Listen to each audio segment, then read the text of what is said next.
우리 이 시간 함께 신앙 고백하시겠습니다.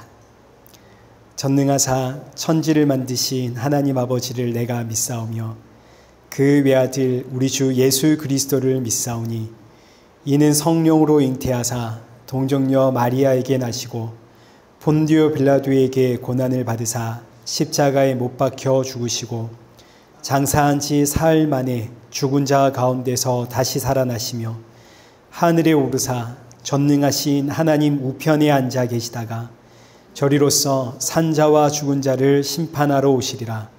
성령을 믿사오며 거룩한 공예와 성도가 서로 교통하는 것과 죄를 사하여 주시는 것과 몸이 다시 사는 것과 영원히 사는 것을 믿사옵나이다. 아멘.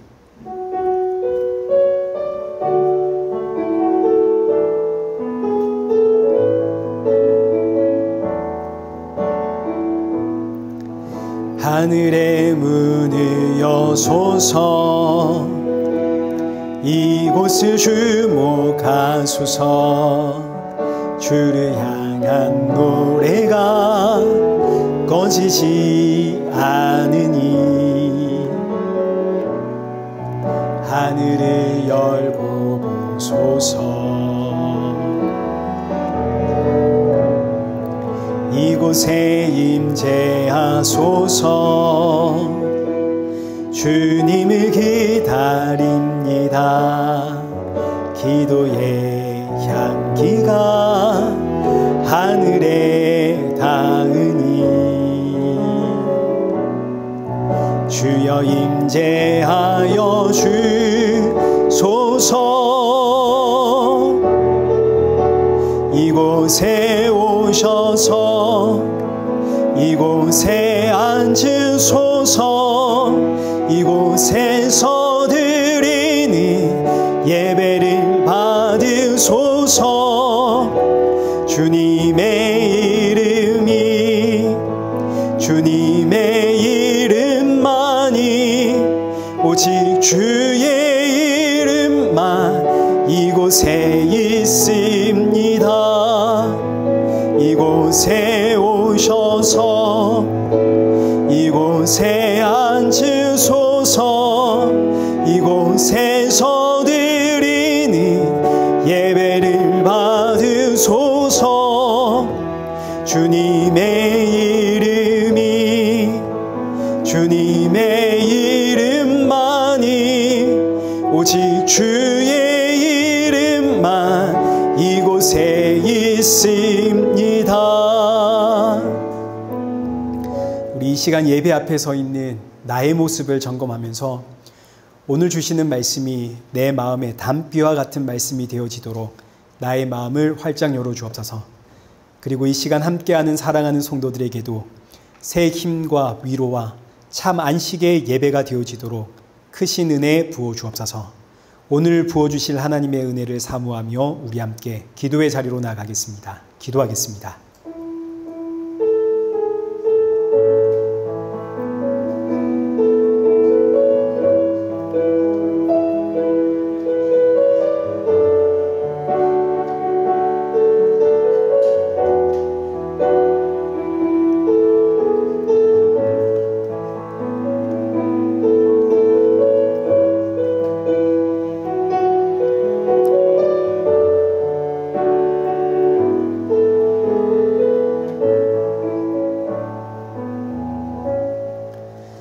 살아계신 하나님 아버지, 오늘도 우리의 걸음을 예배의 자리로 인도하심에 감사를 드립니다.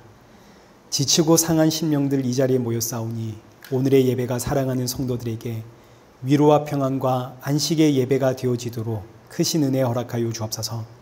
주가 주시는 생명의 말씀 붙잡고 새롭게 시작하는 이 한 주를 살아가게 하시고 날이 가면 갈수록 예수님의 그 십자가의 은혜와 사랑만이 우리 안에 더욱더 풍성해지게 하여 주옵소서. 예수님의 이름으로 기도드리옵나이다. 아멘. 우리 함께 교독문 제41번을 교독하시겠습니다. 교독문 제41번입니다. 여호와께서 다스리시나니 땅은 즐거워하며 허다한 섬은 기뻐할지어다.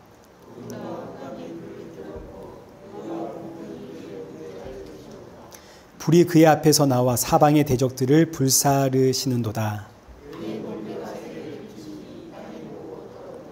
산들이 여호와의 앞 곧 온 땅의 주 앞에서 밀랍같이 녹았도다.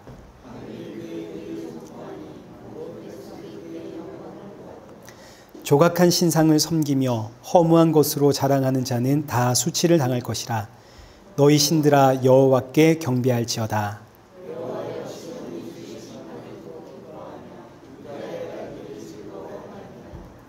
여호와여 주는 온 땅 위에 지존하시고 모든 신들보다 위에 계시니이다.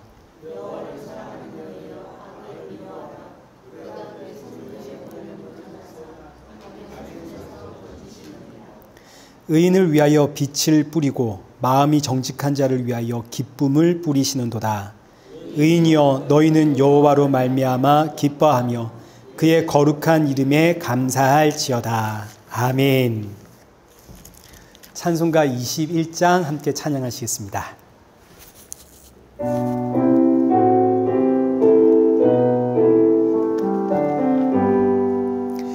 다 찬양하여라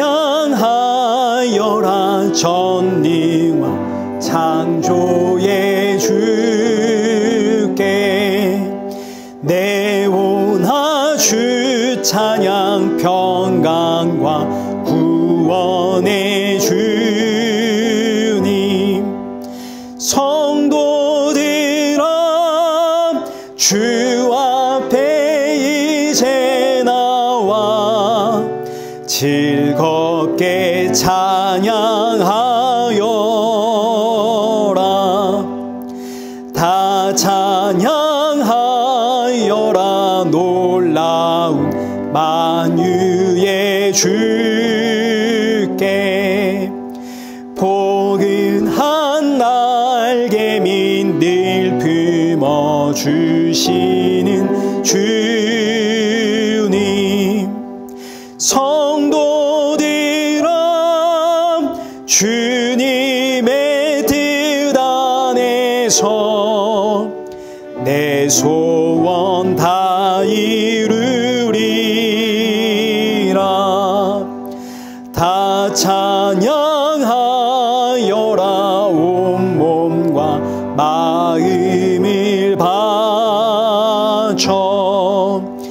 이 세상 만물이 주 앞에 다 나와 찬양 성도들아 기쁘게 소리 높여 영원히 찬양하여라.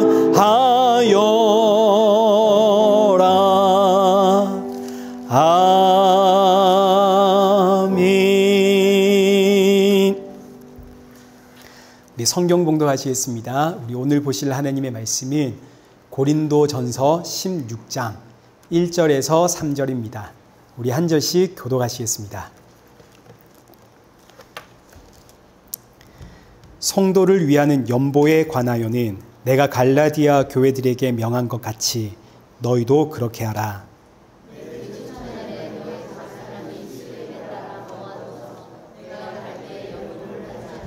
함께 읽겠습니다. 내가 이를 때에 너희가 인정한 사람에게 편지를 주어 너희의 은혜를 예루살렘으로 가지고 가게 하리니. 아멘.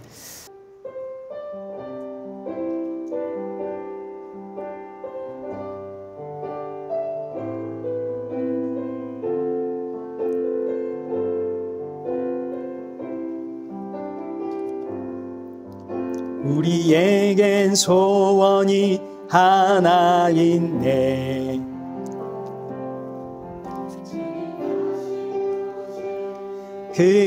그날까지 우리 가슴에 새긴 주의 십자가 사랑 나의 교회를 사랑케 하네.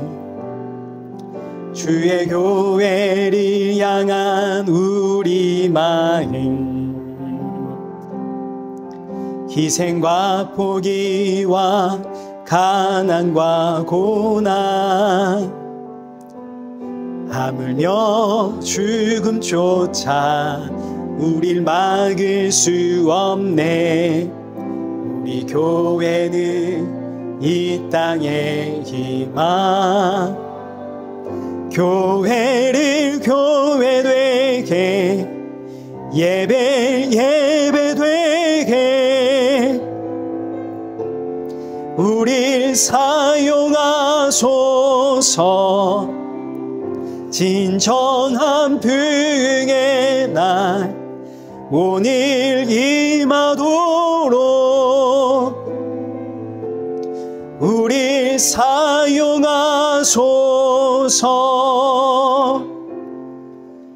기도하겠습니다. 오늘 이 예배 자리로 인도하신 하나님 감사합니다.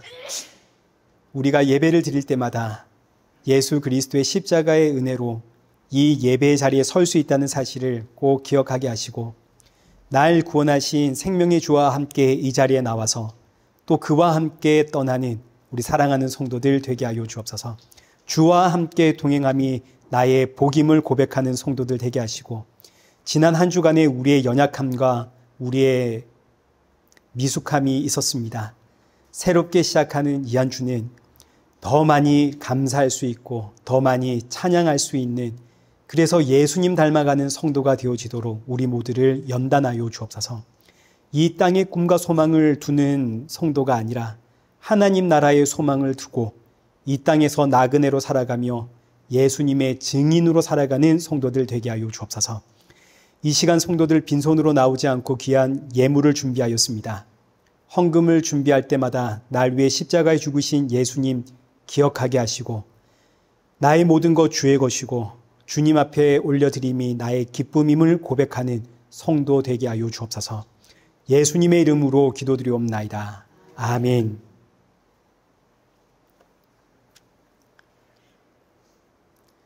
우리 오늘 본문은 고린도전서 16장 1절에서 3절입니다.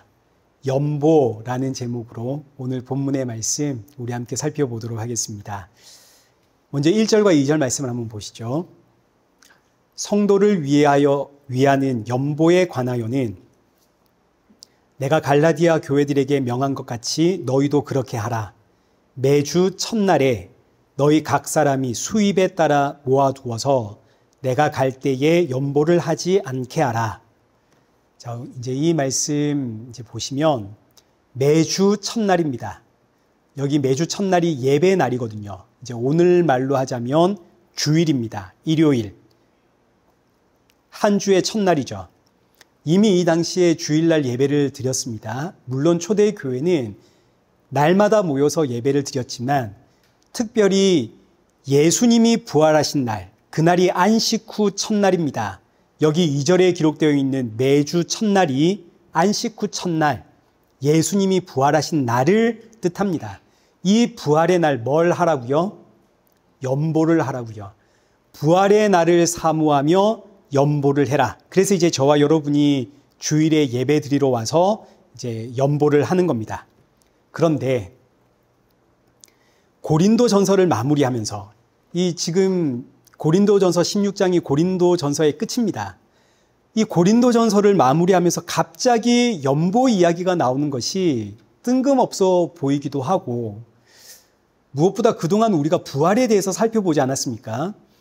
고린도전서 15장이 부활에 관한 말씀이고, 이 부활에 관한 말씀은 고린도 전체에서 가장 많은 지문을 할애할 만큼 너무너무 중요했고, 그리고 너무너무 은혜스러운 말씀이었습니다.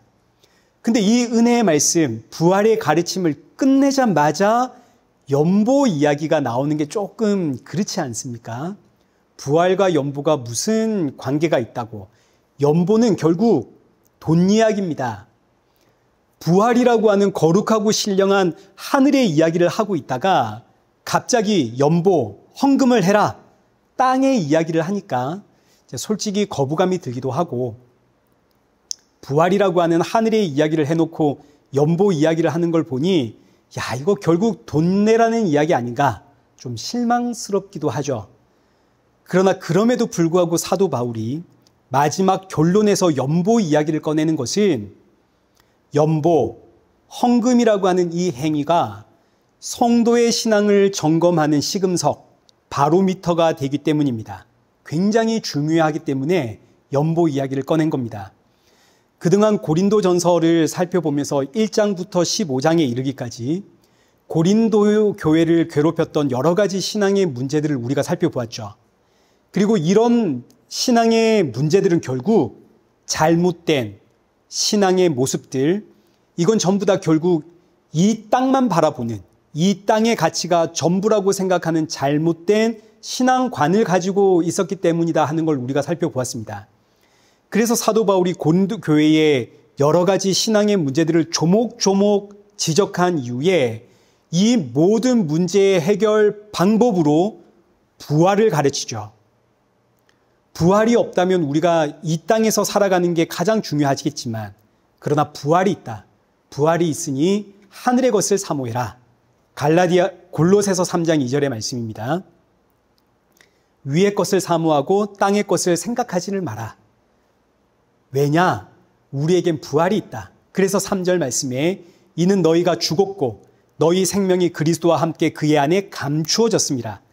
우리 생명이신 그리스도께서 나타나실 그때에 너희도 그와 함께 영광 중에 나타나리라. 부활에 대한 이야기 아닙니까? 부활이 있으니 땅의 것 생각하지 말고 하늘의 것을 생각해라. 우리는 부활의 성도다. 이 말씀이 고린도전서 15장의 말씀이었습니다. 우리는 나그네입니다. 우리는 가야 할 분향이 있습니다. 그런데 그리고 나서 이어지는 게 연보입니다. 그러니까 헌금을 해라. 이 연보는 지금 사도 바울이 내가 지금 하늘의 것을 사모하는 자인가 아니면 땅의 가치를 사모하는 자인가, 내 신앙을 돌아보게 하는 방법으로서 지금 연보를 제시를 한 겁니다. 사실 우리의 생각으로는 하나님이 나에게 주신 이 거룩한 믿음과 신앙을 돈으로 평가한다는 것이 참 유치해 보이고 저급해 보입니다.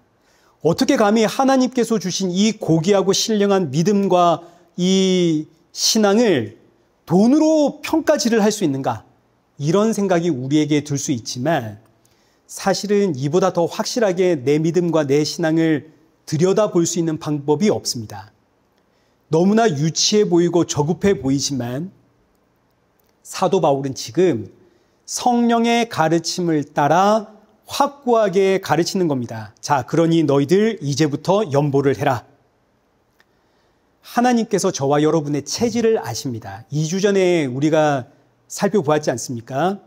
체질이라고 하는 이 단어는 우리의 몸을 이루는 살과 피, 뼈와 골격뿐만 아니라 우리 마음의 중심, 어떤 일을 할 때의 그 동기와 그 의도, 이거 전부를 포함하는 단어가 체질입니다. 하나님께서 저와 여러분의 체질을 아십니다. 하나님이 지금 내가 행하는 이 일의 의도와 동기 전부를 알고 계십니다. 하나님께서 저와 여러분의 의도와 동기, 목적, 이 모든 것을 전부 아시기 때문에 하나님이 우리를 향해 뭐라고 하시냐면 여기 디모데전서 6장 10절, 일만 악의 뿌리가 뭡니까? 돈 아닙니까? 지금 듣고 계십니까? 돈을 사랑함이 일만 악의 뿌리입니다. 모든 악의 중심에는 뭐가 있다는 이야기입니까? 돈이 있다는 이야기입니다. 지금 이 성경이 언제 기록됐나요? 2000년 전 아닙니까? 2000년 전부터 지금까지, 그리고 예수님 오실 그날까지 이 세상의 모든 악의 군원은 뭐라고요? 돈이라고요. 여러분, 제가 돈 이야기하니까 싫으십니까? 아니, 대체 왜 돈이 만악의 뿌리가 되는가? 그 이유는 굉장히 간단합니다. 듣고 계시죠? 그 반응을 좀 하십시오. 원래 사람은 하나님만 의지하도록 창조된 존재입니다.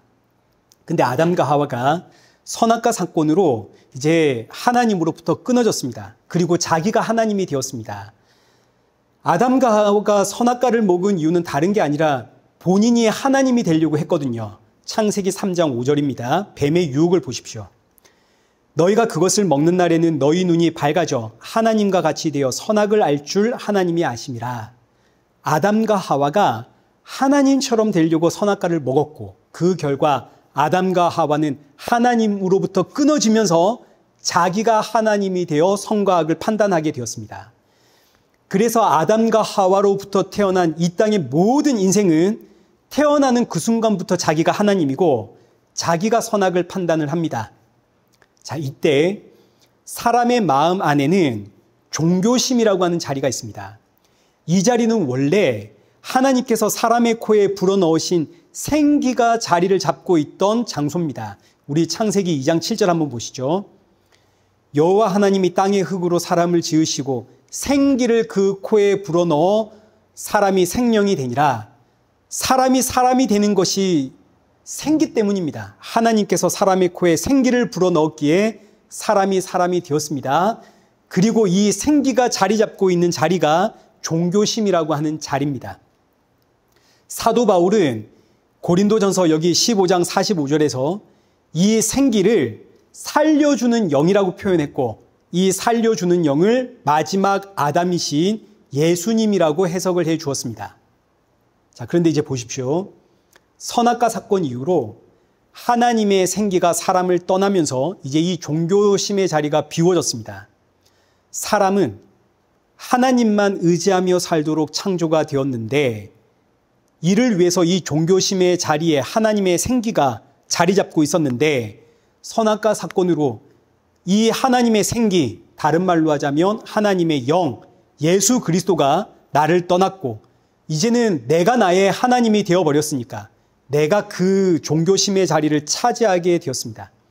내가 이 종교심의 자리를 차지를 하고 보니까 내가 나를 살리기 위해선 뭐가 필요한가요? 돈이 필요하죠. 돈이 없으면 이 세상을 살아갈 수가 없습니다. 돈이 없으면 내가 나를 지킬 수가 없습니다. 먹으려고 해도 돈이 필요하고 마시려고 해도 돈이 필요한 게 이 세상 아닙니까? 자, 이것을 예레미야 선지자는 이렇게 표현을 했습니다. 예레미야 2장 13절 한번 보십시오. 내 백성이 두 가지 악을 행하였나니 곧 그들이 생수의 근원이 되는 나를 버린 것과 스스로 웅덩이를 판 것인데 그것은 그 물을 가두지 못할 터진 웅덩이들이니라. 예레미야 선지자를 통해서 사람의 두 가지 악을 지적을 하는데 첫째는 생명의 근원이 되신 하나님을 버린 겁니다. 이게 선악과 사건입니다. 둘째는 스스로 웅덩이를 판 것인데 이 웅덩이는 물을 저장할 수가 없는 터진 웅덩이입니다. 이 터진 웅덩이가 바로 돈입니다. 내가 나를 살리기 위해서 열심히 힘쓰고 애쓰며 웅덩이를 팠는데 결국 나를 살리려면 이 웅덩이에다가 돈을 채워 넣어야 되는 겁니다. 근데 이 돈을 터진 웅덩이로 비유하는 이유는 내가 아무리 돈을 많이 쌓아도 만족함을 누릴 수 없기 때문에 이게 터진 웅덩이입니다. 그리고 동시에 내가 돈을 아무리 이 웅덩이에 많이 쌓아두어도 이 돈이 내 영혼을 구원할 수 있나요? 없나요? 없죠. 그래서 터진 웅덩이입니다. 여러분 어리석은 부자의 비유 다 아시죠? 열심히 벌어가지고 창고에 재물을 가득가득 채워 넣습니다. 아이고 창고를 더 지어야겠다. 그래서 창고를 더 지어가지고 거기다가도 재물을 가득 채워 놓죠. 야, 이제 다 했다. 이제 내가 누리며 살자. 그런데 그때 그날 밤 하나님께서 그 영혼을 불러가시니 그가 창고에 쌓아두었던 그 수많은 재물이 이 부자를 구원해 줄 수 있습니까? 없습니까? 그래서 터진 웅덩이입니다. 그러나 그럼에도 불구하고 사람들은 이 사실을 모릅니다. 왜냐하면 하나님으로부터 끊어졌기 때문에 지금 내가 나를 살려야 되거든요. 내가 나를 살리려고 하니 돈이 필요합니다. 그래서 이 종교심의 자리에다가 돈을 가져다 두고 이제 돈을 의지하며 살아갑니다. 돈이 있어야 살지. 지금 내가 행복하지 않는 이유는 뭐가 없기 때문인가요? 돈이 없으니까요. 내가 지금 굉장히 까칠하고 민감하고 예민하고 날카롭습니다. 그 이유는 돈이 없어서. 돈이 나에게 삶의 여유를 주고 돈이 어디 가서 나의 자존심 채워주고 돈이 나의 삶의 기쁨이 되고 돈이 내 가정과 내 자녀들을 지켜주고 그래서 더 많은 돈을 벌기 위해서 투잡하고 쓰리잡하고 여러 가지 재테크를 하는 거죠. 코인도 사고 주식도 사고 부동산도 사고. 저와 여러분이 돈 의지하며 살아가는 인생이 되고 말았습니다. 그래서 돈을 일만 악의 뿌리라고 하는 겁니다. 하나님을 의지해야 하는 그 자리가 돈이 차지하고 있으니까. 근데 이제 저와 여러분들은 성령이 임한 성도 아닙니까? 성령이 임했습니다. 자, 그럼 이 종교심의 자리가 회복되었습니까? 아닙니다. 회복되지가 않았습니다.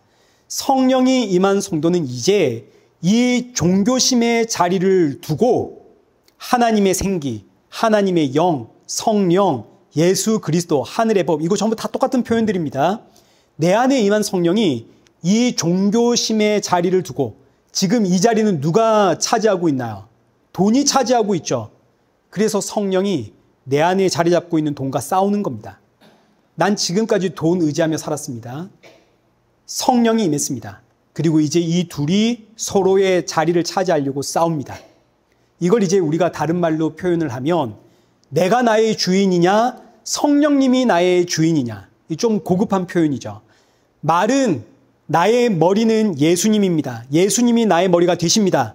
근데 과연 정말로 예수님이 나의 주가 되고 있는가? 아니면 내가 나의 주인인가?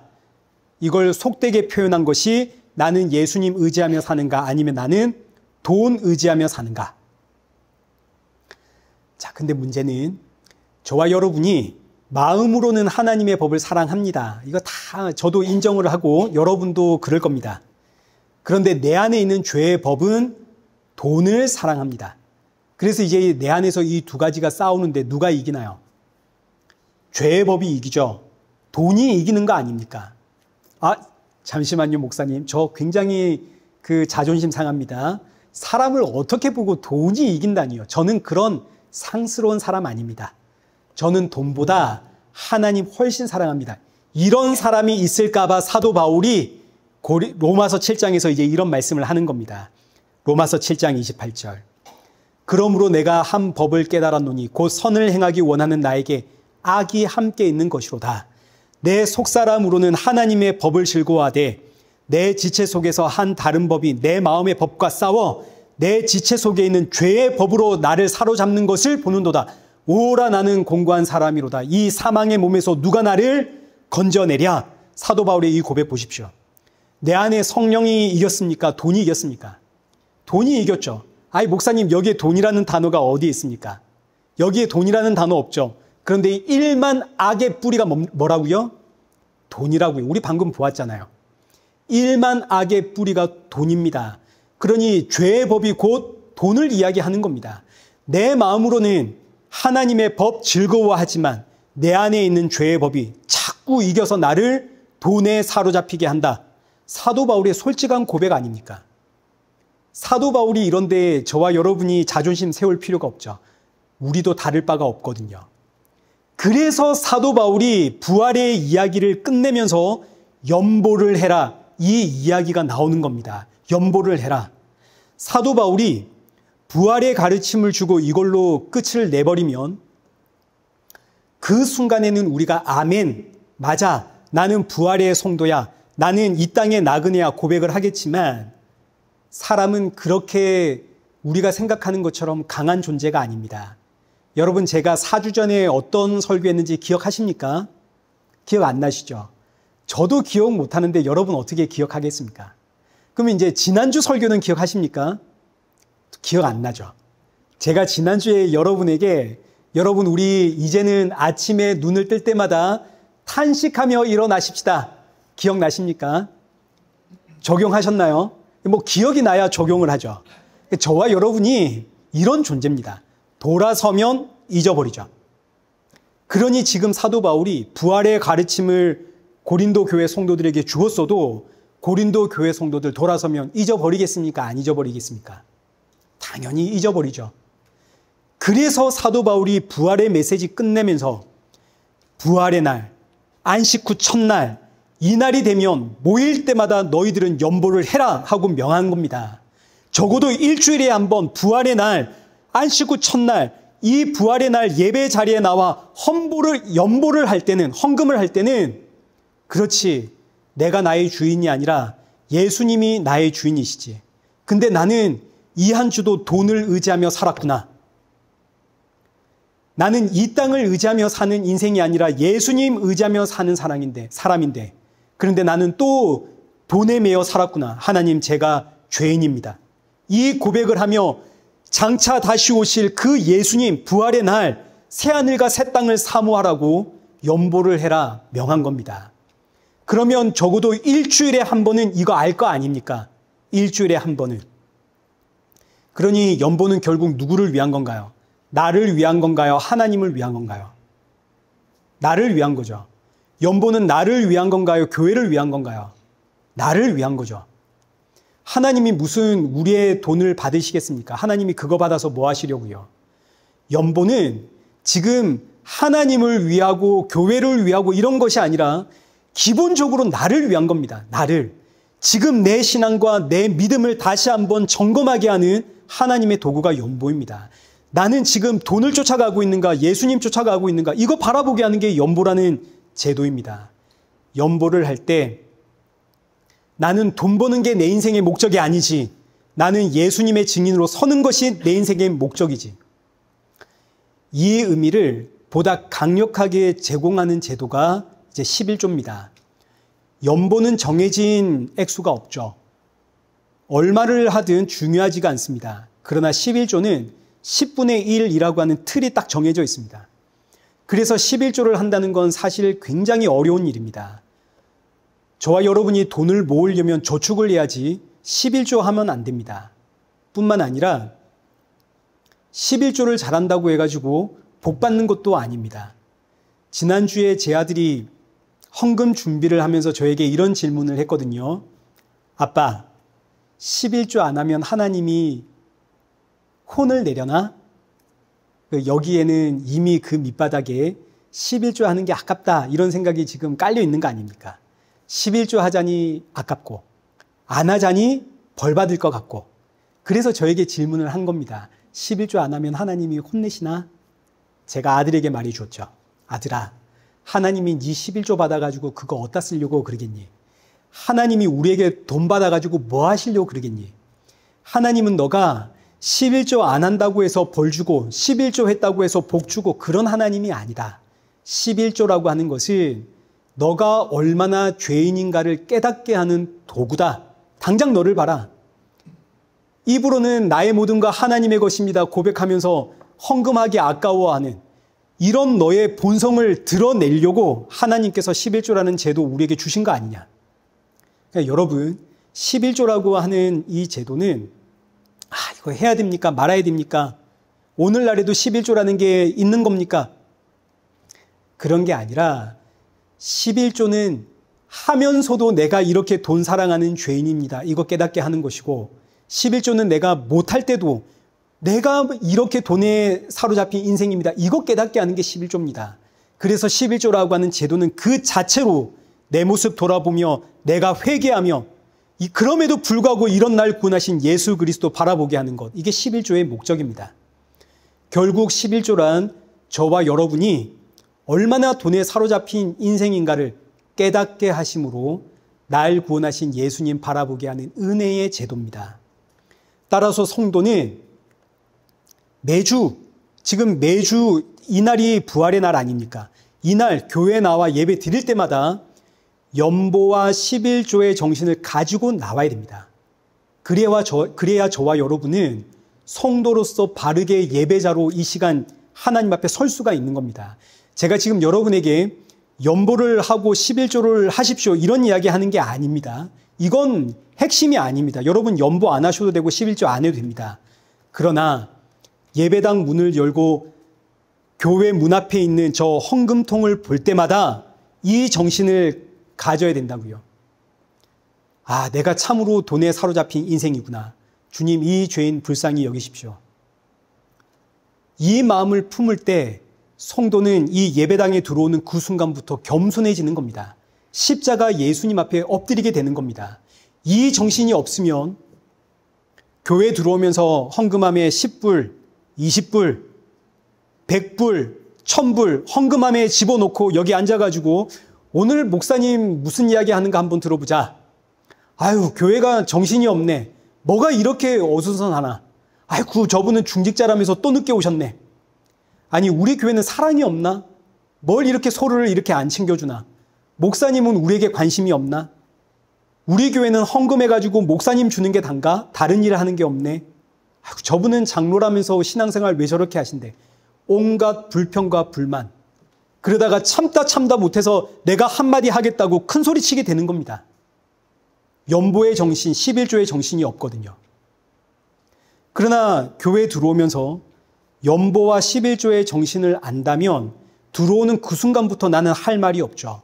아니, 지금 나부터 돈에 사로잡힌 인생인데 이 돈이 일만하게 뿌리고 나는 거기에 사로잡혀 있는데 내가 지금 누구를 감히 지적하겠습니까? 들어오는 그 순간부터, 헌금함을 보는 그 순간부터 주여, 저는 죄인입니다. 할 말이 없습니다. 여기 앉아가지고 나는 정말 예수님 뿐입니다. 이 죄인을 불쌍히 여겨 주옵소서.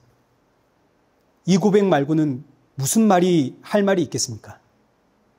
그래서 사도 바울이 이 말 많고 탈 많은 고린도 교회를 향해 부활의 신앙을 가져라 가르친 이후엔 너희들은 지금부터 매주 첫날 예배 드릴 땐 연보를 해라. 연보의 정신을 가지고 교회로 나오라는 이야기입니다. 그러면 무슨 말을 하겠습니까? 연보의 정신을 가지고 교회에 들어오면 내가 죄인됨을 고백할 수밖에 없고, 내가 죄인됨을 알았기 때문에 이 예배의 자리에서 한쪽에서 은사 받았네, 나는 예언을 하네, 나는 방언을 하네, 너 잘났네, 나 잘났네, 그럴 수가 없는 거 아닙니까? 연보의 정신을 가지고 들어오면 나는 아블로파다, 나는 개바파다, 당을 짓고 서로 싸우는, 이 문제는 이게 옳다, 저 문제는 저게 옳다, 서로 목소리를 높이는, 이럴 수가 없는 거 아닙니까? 연보와 11조의 정신 가지고 들어온다면. 그럼 모든 성도는 그저 침묵할 수밖에 없죠. 너와 나 모두가 돈에 사로잡힌 인생인데 이런 날 구원하신 십자가의 예수님만 바라봅니다. 그리고 탄식하게 되겠죠. 아멘 주 예수여 어서 오시옵소서. 그래서 연보는 너와 나의 본성을 확인하게 함으로써 하나님 앞에 올바른 성도의 모습으로 서게 하는 은혜의 도구입니다. 그러니 사랑하는 성도 여러분, 연보와 11조의 정신을 가지고 오십시오. 그러면 자연스럽게 예배당에 들어오면 기도할 수밖에 없습니다. 하나님, 이 죄인이 오늘도 주의 은혜로 이 예배당에 나왔습니다. 이렇게 죄에 사로잡힌, 여러분 죄가 돈입니다. 일만하게 뿌리가 돈 아닙니까? 이렇게 돈에 사로잡힌 저의 유일한 구원자는 예수님 뿐입니다. 오늘도 이 예배로 예수님으로 충만해지는 성도 되게 해주십시오. 예배 시간에 들어오면 이 기도 할 수밖에 없는 거 아닙니까? 뿐만 아니라 연보란 정말 너무너무 놀라운 은혜입니다. 연보를 할 수 있다는 의미는 하나님이 나를 받으셨다는 뜻입니다. 내가 헌금을 많이 했기 때문에 하나님이 나를 기쁘게 받으신 게 아니라 하나님이 나를 기쁘게 받으셨기에 내가 연보를 할 수 있는, 헌금을 할 수 있는 인생이 된 겁니다. 예수님을 믿지 않는 사람들에게 연보해라 그러면 못합니다. 아니, 내가 교회 가서 왜 헌금해야 돼? 헌금하면 그만큼 나한테 복 주나? 그럼 내가 헌금을 하지. 세상 사람들의 일반적인 반응입니다. 그러나 저와 여러분은 그냥 연보를 하죠. 복 받기 위해서 하는 거 아니고, 혹 안 내면 벌 받을까 봐 하는 것도 아니죠. 내가 예수 그리스도 안에서 하나님이 기뻐 받으시는 성도가 되었기 때문에 내가 연보할 수 있는 성도가 된 겁니다. 얼마나 감사한 일입니까? 연보를 통해서 하나님이 나 같은 죄인을, 그럼에도 불구하고 너는 내 자녀다, 너는 내 백성이다, 너는 의롭다 받아주셨기에, 이걸 연보를 통해서 내가 확인하는 것이기에 연보라는 이 제도 자체가 저와 여러분에게는 감사의 거리입니다. 자, 그럼 이제 오늘 본문을 보고 이제 말씀 읽겠습니다. 우리 1절과 2절 지금 보시면 사도 바울이 고린도 교회를 향해 매주 첫날에 연보를 해라. 그리고 이어지는 3절 보시면 내가 이를 때에 너희가 인정한 사람에게 편지를 주어 너희의 은혜를 예루살렘으로 가지고 가게 하리라. 이제 이 말씀 보니까 여기 16장에 기록된 연보는 예루살렘으로 보내기 위한 목적 헌금이었다. 이거 우리가 이제 알 수 있게 됩니다.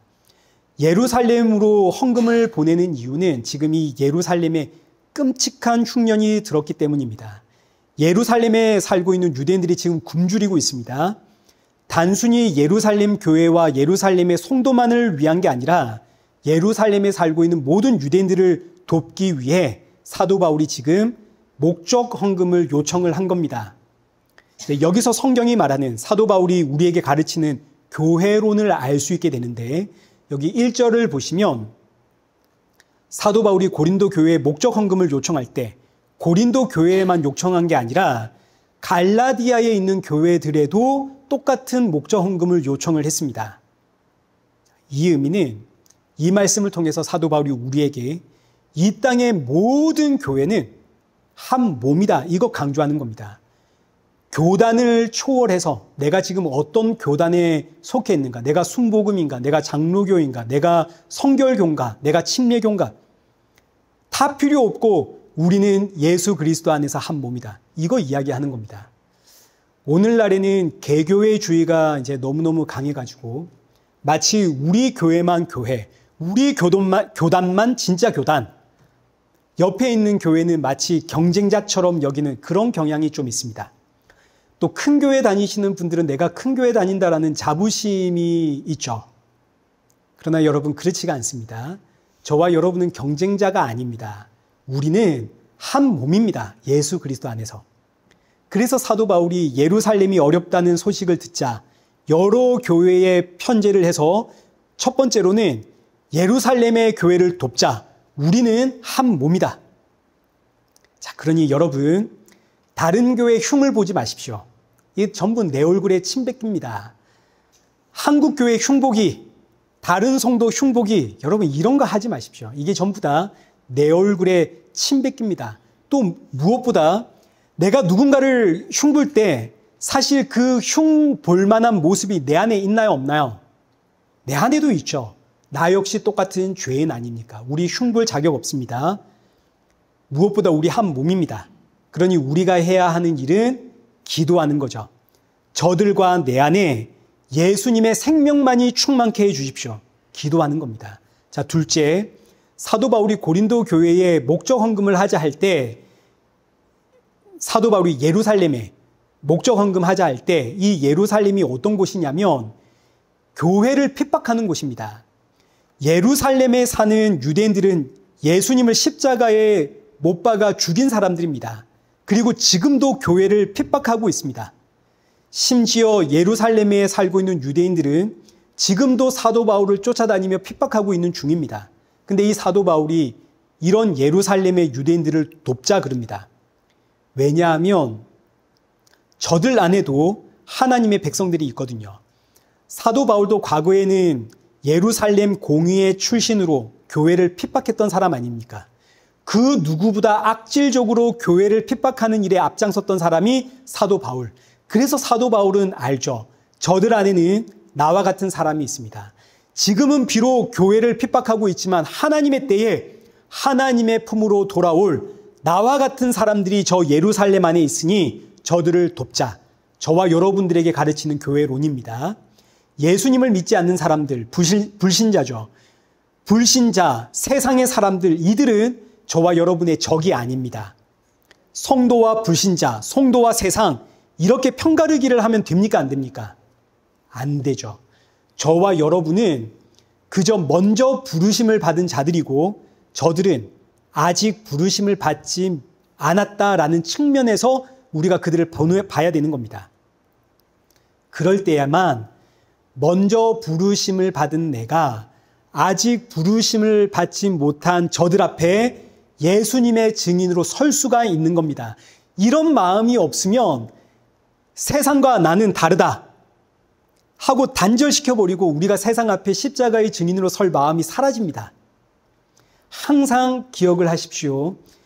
먼저 부르심을 받은 저와 여러분은 아직 부르심을 받지 못한 이들 앞에 십자가의 증인으로 서야 하는 사명을 받은 증인들이라는 거 여러분 꼭 기억을 하십시오. 편가르기 하면 안 됩니다.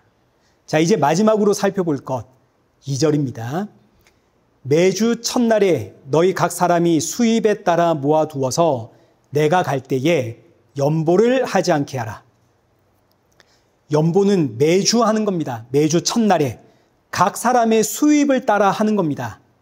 자, 이 연보 안에는 일반 헌금과 목적 헌금과 11조 뭐 이런 것들 다 포함되어 있는 겁니다. 특별히 지금 강조되는 것은 목적 헌금인데, 목적 헌금 매주 해라. 자, 그러면서 이제 그 이유를 밝히는데, 내가 갈 때에 연보를 하지 않게 해라. 이게 무슨 뜻이냐면, 헌금은 맨정신으로 해라, 이런 뜻입니다. 여러분, 맨정신으로 헌금을 하셔야 되는 겁니다. 사도 바울이 고린도 교회를 이제 방문을 했습니다. 그리고 집회를 하겠죠. 부흥회를 할 수 있는 거 아닙니까? 그때 사도 바울 앞에서 자기 체면을 차리려고 헌금을 하는 사람들이 있을까요? 없을까요? 당연히 있겠죠. 또 사도 바울이 극심한 흉년으로 고통받고 있는 이 예루살렘의 이야기를 할 때 막 마음에 감동을 받고 은혜를 받아가지고 분에 넘치는 헌금 할 수 있겠죠. 여러분 그런 경험 있습니까? 없습니까? 솔직히 다 있죠. 저도 있는데요. 그래서 사도 바울이 그런 거 하지 말라는 이야기입니다. 감정적으로 충동적으로 헌금하지 말고 맨정신으로 헌금을 해라 이거죠. 옛날에 교회에서 부흥회를 하면 충동적으로 집문서 들고 와서 헌금하신 분들이 계셨습니다. 그런 거 하지 말라고요. 여러분 큰 교회 몇몇 목사님들이 어디 갈 때 보디가드 동원하고 다니는 거 아시죠? 여러분 그게 괜히 그러는 게 아닙니다. 헌금 생활 이렇게 해가지고 여러분 복 받겠습니까? 1,000원, 2,000원 이렇게 헌금해가지고 거지도 이런 건 안 받습니다. 하나님이 거짓입니까? 여러분 헌금 생활 이따구로 하니까 가정이 안 되고 자녀가 안 되고 복을 받으려면 복 받을 짓을 해야지. 이런 말씀을 들으면 내가 헌금 생활 제대로 안 해가지고 우리 가정이 이 모양인가? 그래서 이제 그동안 못했던 11조 하려고 하니까 액수가 너무 큽니다. 야, 이거 큰일 났네. 적금 깨서 헌금을 하는 거죠. 전세금 빼서 헌금을 하고 그러다 남편이 알았습니다. 난리가 났겠죠. 교회 가서 헌금한 거 돌려달라 그랬더니 헌금한 거 어떻게 돌려주냐? 그러자 이제 남편들이 저 목사 내가 죽여야겠다. 그래서 목사님들이 보디가드 동원하고 다니는 겁니다. 여러분 이거 웃자고 하는 이야기가 아니라 실제 그렇습니다. 이런 식의 말도 안 되는 설교를 하는 목사님들도 문제겠지만 여기에 충동적으로 감정적으로 헌금을 하는 것도 문제가 되겠죠. 헌금은 충동적으로 감정적으로 혹은 체면 때문에 하는 게 아니라 그래서 사도 바울이 이야기를 하는 겁니다. 내가 갈 때에 연보하려고 하지 마라. 연보는 매주 올바른 정신을 가지고 해라. 그럼 이제 올바른 정신은 뭡니까? 앞서 보았듯이 나의 주인 예수님입니다. 그런데 저는 돌아보니 돈에 매여 살고 있습니다. 저는 정말 죄인입니다 하고 들어오는 게 연보의 정신입니다. 헌금하라는 이야기 아닙니다. 여러분 헌금 안 하셔도 됩니다. 그러나 이 정신을 가지고 들어오시라고요.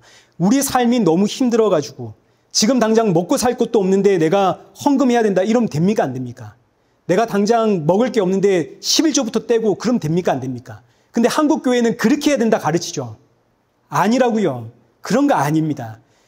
정신을 알아야 되는 겁니다. 정신을. 내가 돈이 없으면 정말 아무것도 못하는 인생입니다. 말로는 예수님 안에서 나는 뭐든지 할 수 있는 인생이라 고백하지만 실제로는 돈 없으면 아무것도 못하는 인생입니다. 그래서 저는 주의 날, 부활의 몸을 입는 그날, 이 땅에서 자유하는 그날 사모합니다. 연보의 정신입니다. 이 정신 가지고 들어오시라고요. 그러니 여러분 다음 주부터는 우리 예배 들어오는 우리의 모습이 달라져야겠죠. 헌금 하냐 마냐 이거 아닙니다. 중요한 거 아닙니다. 예배당에 들어오면서 저 죄인입니다. 그래서 저는 오늘도 예수님의 보혈로 삽니다. 주님 만날 그날 사모합니다. 이 마음 품고 예배 자리에 들어오는 것. 여러분 이게 핵심입니다. 이게 예배자의 모습입니다. 이 마음 품고 예배 자리에 서게 되면 정말 모든 게 은혜 아닙니까? 내가 지금 이 자리에 앉아 있는 것 자체가 은혜 아닙니까? 예배 시간에 앞사람의 뒤통수가 좀 거슬려도 예배 시간에 좀 어수선해도 날이 너무 더워도 PPT에 오타가 좀 있어도 예수님 때문에 내가 이 자리에 설 수 있다는 것 자체가 은혜. 연보를 할 때마다 예수님의 이 십자가의 은혜와 사랑만이 더욱 풍성해지고 충만해지는 그런 저와 여러분 되시기를 축원합니다. 살아계신 하나님 아버지, 오늘 연보의 가르침을 배웠습니다. 이 말씀을 가슴에 깊이 새겨 연보를 준비할 때마다 세상의 물질에 붙잡혀 있는 나를 돌아보게 하시고 이런 나를 살리신 예수님 만날 그날을 더욱더 사모하며 살아가는 성도가 되어지도록 우리 안에 부활의 믿음이 충만케 하여 주옵소서. 이 땅의 모든 교회 예수님의 몸입니다. 이 사실을 알기에 서로의 약점을 볼 때마다 그 약점이 내 안에도 있다는 사실을 기억하며 주의 몸된 교회를 위해 더욱 힘써 기도하는 성도가 되게 하시고 먼저 부르심을 받은 성도로서 불신자들 앞에 예수님의 증인으로 서는 성도가 되어지도록 지혜를 주시고 용기를 주시고 성령의 충만함 부어 주옵소서. 이 한 주도 시험에 들지 않게 하시고 시험에 넘어졌다 할지라도 십자가의 예수님 바라보며 일어나 더욱 힘써 주를 위해 살아가는 성도 되게 하여 주옵소서. 예수님의 이름으로 기도드리옵나이다. 아멘. 이제는 우리 주 예수 그리스도의 은혜와 성부 하나님의 크신 사랑과 성령 하나님의 위로교통 충만하심이 하루하루 증인된 사명을 살아가며 모든 상황 가운데 더 많이 감사하며 더 많이 찬양하며 주님 만날 그날 사모하며 살아가는 우리 일회교회와 성도들과 온 세계의 교회 머리 위에 이제로부터 영원토록 함께 있을지어다. 아멘.